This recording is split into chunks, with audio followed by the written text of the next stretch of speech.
नमस्कार दोस्तों,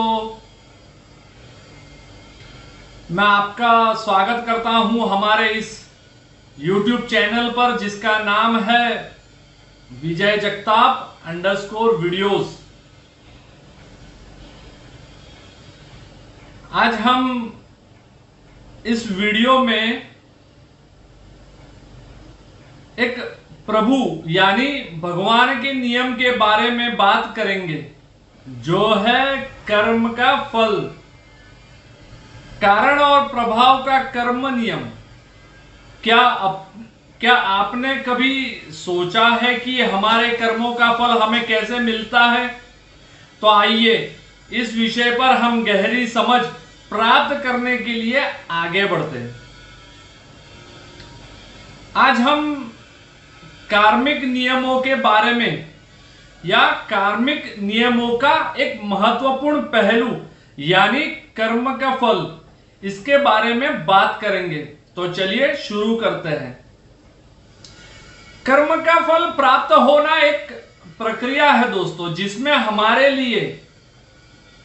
हमारे किए हुए कर्मों का नतीजा हमें समय अनुसार मिलता है या प्रकृति कुछ नियम और तत्वों पर आधारित है।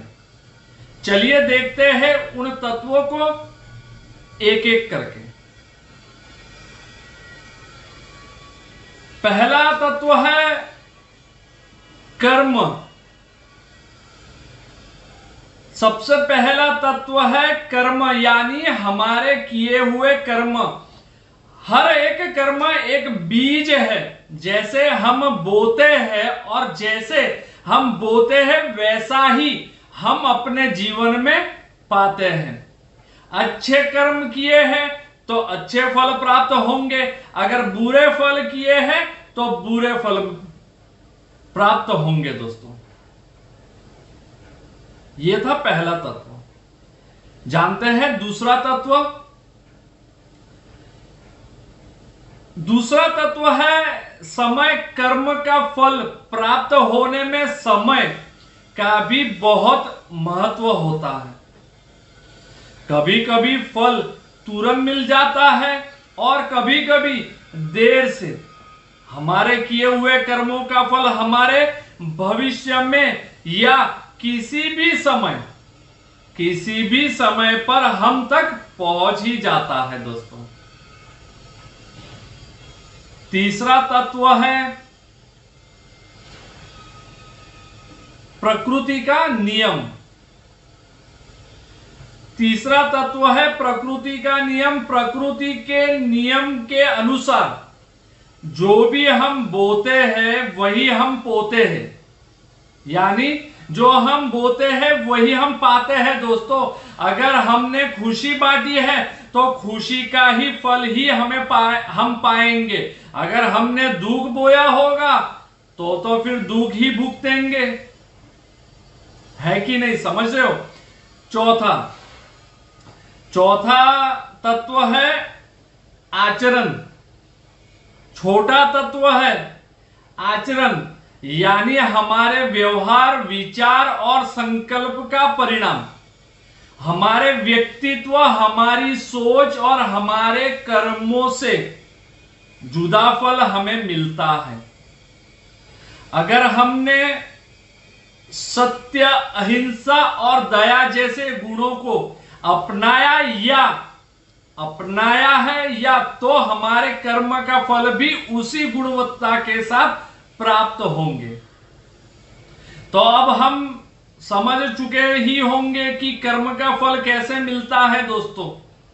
ये एक अनंत प्रक्रिया है जहां हमारे कर्म, समय, प्रकृति का नियम और हमारे आचरण का एक साथ योगदान होता है।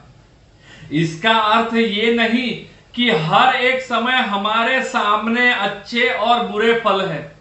कुछ कर्मों का फल साथ लेकर आते हैं या कुछ में बाद में मिलता है और कुछ अगले जन्म में। यह नियम हमारी आत्मा की गति और संसार पर भी प्रभाव डालता है दोस्तों। इस प्रभु के, भगवान के नियम की एक महत्वपूर्ण बात है कि ये हमें सही राह दिखाते हैं, हमारी बुद्धि को जागरूक करते हैं। इसके लिए हमें हमेशा अच्छे कर्म पर ध्यान देना चाहिए दोस्तों, जिससे हमारे जीवन में सुखी और शांति भर फल मिल सके। ये था हमारा आज का वीडियो, जिसका विषय था कर्म का फल कैसे मिलता है। आशा है आपको ये वीडियो पसंद आया होगा, और अगर आपको पसंद आया होगा, अच्छा लगा हो, तो इसे लाइक करें, शेयर करें और हमारे चैनल को सब्सक्राइब भी करें दोस्तों। मिलते हैं अगली बार, तब तक के लिए धन्यवाद और नमस्ते। आपका अपना विजय जगताप।